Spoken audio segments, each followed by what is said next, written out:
Hello students, welcome to ढालसर classes. Last lecture Anthony Giddens के theory of structuration हम लोगों ने डिस्कस किया था। Today will discuss the idea of modernity और कंसेप्ट ऑफ मॉडर्निटी। आधुनिकता के ऊपर गिडेंस का क्या विचार है, उसको आज हम डिस्कस करेंगे। What is modernity? अगर मॉडर्निटी को गिडेंस की पर्सपेक्टिव में समझना है तो उन्होंने 5 चीजें इंपॉर्टेंट चीज कहते हैं, और ये डिफरेंट जो इंस्टीट्यूशनल डायमेंशंस को लेके मॉडर्निटी को, इसको आप मल्टी डायमेंशनल कह सकते हो, या एक मल्टीपल मीनिंग क्रिएट करते हैं फ्रॉम डिफरेंट इंस्टीट्यूशनल डायमेंशंस। तो पहला बात करते हैं कैपिटलिज्म, जिसको आप पूंजीवाद कहते हो। That how the modernity is understood from the idea of capitalism. Most of the international organisations, the European countries, even all the developed countries, their modernity has a close relationship with capitalism. इसका मतलब ये हुआ, अगर Giddens की तरीके से आधुनिकता को समझना है तो आधुनिकता, अगर पूंजीवादी को हम हटा देंगे तो गिडेंस कहते हैं हम ठीक से नहीं समझ पाएंगे, क्योंकि पूरी दुनिया में मार्केट और जो पूंजी को लेके जो खेल है, जो ग्लोबलाइजेशन है, जो वैश्वीकरण है, तो पूरी दुनिया उसी के ऊपर आधार है। So that means modernity can not be understood without the capitalism. तो ये एक इंस्टीट्यूशनल डायमेंशन जिसमें आप मार्केट, जिसके आप सारे दुनिया की जो इंटरनेशनल रिलेशंस, हर जगह पे कैपिटलिज्म को एक मुख्य आधार माना गया to understand modernity according to Giddens. Second important aspect कहते हैं, जिसको आप कहते हैं इंडस्ट्रियलिज्म या उद्योगवाद। इस इंडस्ट्रियलिज्म मतलब the way the consumerism culture has given a different dimension to understand the modern society और मॉडर्निटी। अगर आधुनिक समाज को या आधुनिकवाद को समझना है तो एक इंडस्ट्रियल प्रोडक्शन के साथ जोड़ के गिडेंस अपनी बात रखना चाहते हैं। That how the world depends upon that how much we consume. जो हम लोगों ने उपभोक्तावादी कल्चर की बात करते हैं, वो इसीलिए संभव है क्योंकि पूरी दुनिया में इंडस्ट्रियलाइजेशन प्रोसेस और मैक्सिमम प्रोडक्शन, जिसको आप फोर्डिज्म कहते हो, ह्यूज मास प्रोडक्शन, और ये जो प्रोसेस में हम पूरी दुनिया को इंडस्ट्री के माध्यम से प्रोडक्शन लाते हैं, मार्केट क्लियर करते हैं, शॉपिंग मॉल क्रिएट करते हैं, और इसके साथ जुड़ा हुआ modernity, that how much we consume, how much we produce, all these things are part of the idea of modernity according to Giddens. Third important बात कहते हैं, जिसको आप सर्विलेंस कहते हो, हिंदी में निगरानी कहा जाता है। This is another important dimension that how the modernity is not simply about capitalism and industrialism, it is a relationship with the close observation. Either you take it from a defense strategy or security strategy, or even that how people watch the total world's phenomena, जो close observation होता है समाज को जानने की, समाज को समझने की, सिक्योरिटी रीजन में, डिफेंस की पर्सपेक्टिव में, या पूरी दुनिया की पर्सपेक्टिव में, वो ये एक इम्पोर्टेंट है। जो कैसे सीसीटीवी कैमरा से लेके डिफरेंट राडार, सोनार, बहुत सारे इंस्ट्रूमेंट जो डिफेंस में हम बनाए रखे हैं पूरी दुनिया के लिए। So that gives A dimension that modernity has a relationship with the close observation, the technical, the highly sophisticated way of observing or nigrani about the development, about defense, about the nation's process, different issues. इसमें security है, इसमें different development है, इसमें different तरीके से हम दुनिया को समझते हैं, कैसे हम क्लोज ऑब्जर्व करते हैं कहाँ पे क्या हो रहा है। हम लोग सोशल मीडिया, टीवी या किसी भी तरह बुक्स या न्यूज़पेपर के माध्यम से हम दुनिया को देखते हैं कहाँ पे क्या हो रहा है। सो ये जो क्लोज ऑब्जर्वेशन या सर्विलेंस, निगरानी, एक मॉडर्न सोसाइटी को रिफ्लेक्ट करता है या बताता है। फोर्थ इंपॉर्टेंट एस्पेक्ट जो मॉडर्निटी को लेके गिडेंस बताते हैं, वो information control of the nation state. जिसको आप राष्ट्र और राज्य की बात करते हैं, that how the nation state became an important way from related to the technology and information. तो पूरी दुनिया में अगर आज हम नेशन स्टेट को समझते हैं, so without technology we cannot realise it. तो पूरी दुनिया के साथ जुड़ा हुआ इंटरनेट या कोई दुनिया के साथ जुड़ा हुआ डिफरेंट इंफॉर्मेशन सिस्टम्स, और ये मॉडर्निटी से पहले इंफॉर्मेशन सिस्टम्स को इतना इम्पोर्टेंट नहीं दिया जाता है। बट आज नेशन स्टेट या राष्ट्र राज्य की जब बात करते हैं, तो हम इंफॉर्मेशन कंट्रोल की बात करते हैं, इंफॉर्मेशन सिस्टम्स की बात करते हैं, और इंफॉर्मेशन के माध्यम से हम स्टेट को या नेशन को चलाते हैं, और सारे पब्लिक या सिटीजनशिप के साथ अपने न्यूज या इंफॉर्मेशन को भी शेयर करते हैं। फिफ्थ इंपॉर्टेंट डायमेंशन की बात करते हैं, जिसको आप कहते हैं प्रशासनिक शक्ति या military power. This is another dimension to understand the modernity from Gideon's perspective. Why? Because all over the world, that our strength, our country's power has a relationship with military or the defense systems.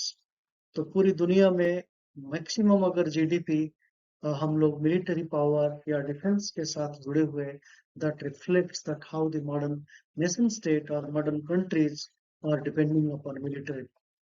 So China, America, German, Japan, India, so ये सारे countries को खाली economic power के basis पे हम identify नहीं करते हैं, मिलिट्री पावर या डिफेंस की power.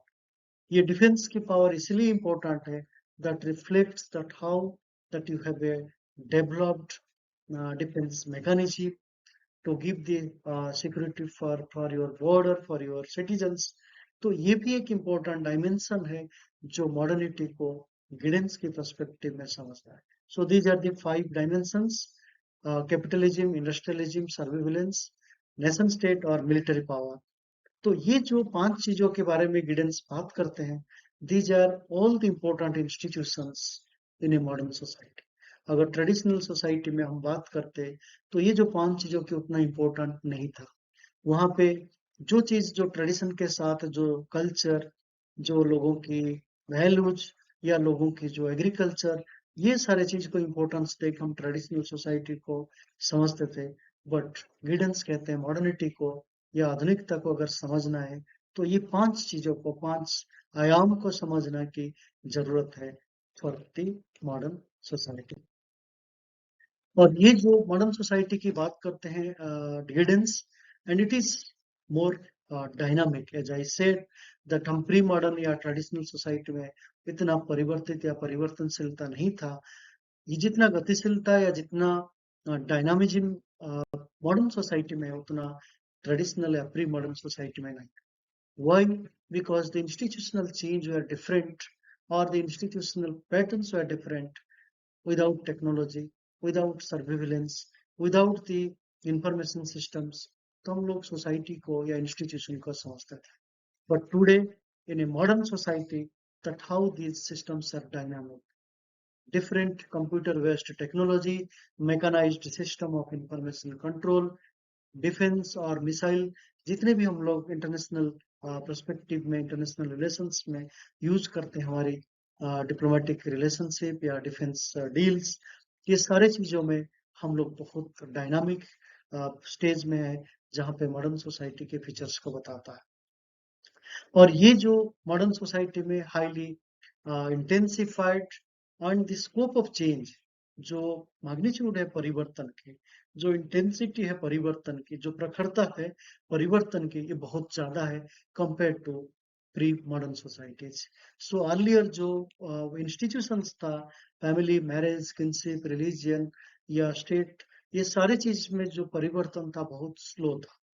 But in a modern society, because of the technology, because of intensified information systems, तो ये सारे institutions बहुत तेजी से परिवर्तन हो रही है, इसलिए डायनामिक है, और इसलिए परिवर्तनशीलता की जो स्पीड है काफी हाई है। और इसी कंटेक्स्ट में जो गिडेंस अपनी मॉडर्न सिविलाइजेशन या आधुनिक सभ्यता की बात करते हैं, उसमें जो नेशन स्टेट की बात करते हैं, या जो आधुनिक राजनीति व्यवस्था या पॉलिटिकल सिस्टम्स की बात करते हैं, या हाइपर मैकेनाइज्ड क्यों? इसमें अति मशीनवादी, जिसको आप कहते हैं, बहुत सारे तकनीकी से, मशीन से हम सिस्टम्स को या स्टेट को या नेशन को या इकोनॉमी को या इंस्टीट्यूशन को समझने के प्रयास करते हैं। Hyper technology, hyper mechanised, hyper production systems, ये सारे चीज को आपकी mode of production and means of production को भी चेंज किया है। तो जितने भी रिलेशन है, जितने जितने भी प्रोसेस है, वे समाज की परिवर्तन के, जिसको आप शहरीकरण या नगरीकरण कहते हो, या जो इंडस्ट्रियलाइजेशन, ये सारे प्रोसेस में टेक्नोलॉजी है, मशीन है, और ये सारे सिस्टम्स को और तेजी से परिवर्तन करता है। तो इसका मतलब अगर मॉडर्न सोसाइटी को देखना है from Giddens perspective, that how the hyper mechanized and hyper technological production has given a new dimension to the modern society. तो ये जो मॉडर्न सोसाइटी की बात करते हैं, प्रोडक्शन की बात करते हैं, इससे जुड़ा हुआ कैपिटलिज्म।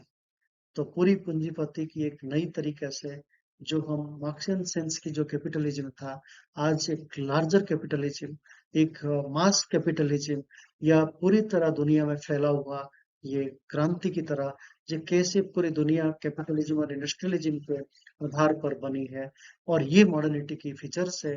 और इस बात को गिडेंस एम्फसाइज करते हैं, that how the liberal economy, privatisation, globalisation is nothing but the reproduction of capitalism and industrialism. तो मार्क्स की जो तरीका था समझने के लिए, इकोनॉमिक पर्सपेक्टिव में कैपिटलिज्म को या कॉन्फ्लिक्ट पर्सपेक्टिव में कैपिटलिज्म को समझते थे, but Giddens, it is multi dimensional, it is the feature of modernity, it is the reflections of modernity, it is the output of the modern hyper mechanized, hyper technological production systems. तो इसका मतलब ये जो capitalism है, ये सिर्फ Marxian sense में हम नहीं समझते हैं, क्योंकि मार्क्सियन सेंस में इसको शोषण की व्यवस्था मानते थे, बट ये आज गिडेंस के पर्सपेक्टिव में आधुनिकतावाद की एक पहचान है, जो मल्टी डायमेंशनल है, और इस डायमेंशन से मॉडर्न सोसाइटी को समझा जा सकता है।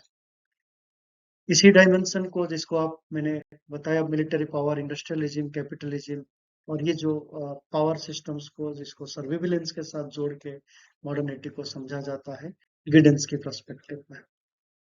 सो एवरीबॉडी नोज दैट कैपिटलिज्म मतलब ये सिस्टम ऑफ प्रोडक्शन, और ये मार्क्सियन सेंस में क्या है और गिडेंस के पर्सपेक्टिव में क्या है। तो मार्क्सियन सेंस में तो इकोनॉमिक डिटर्मिनिज्म हो सकता है, इकोनॉमिक बेस्ड हो सकता है, कॉन्फ्लिक्ट अप्रोच हो सकता है, या क्लास बेस्ड हो सकता है, या उनकी सिस्टम्स बेस्ड अपने एक्सप्लॉयटेशन हो सकता है, but it is multi dimensional, it is the feature और the characteristics of modern society और modern production systems.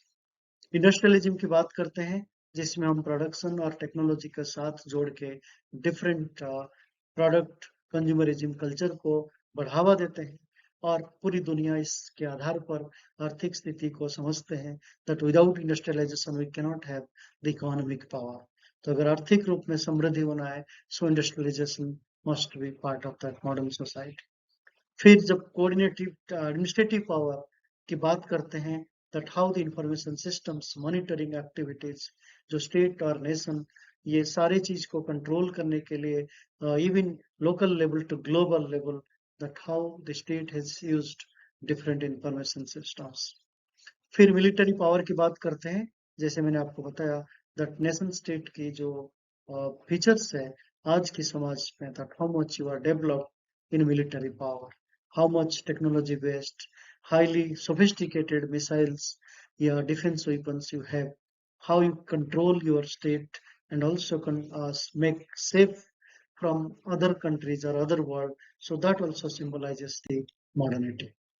Thank you for watching Dhalsar classes.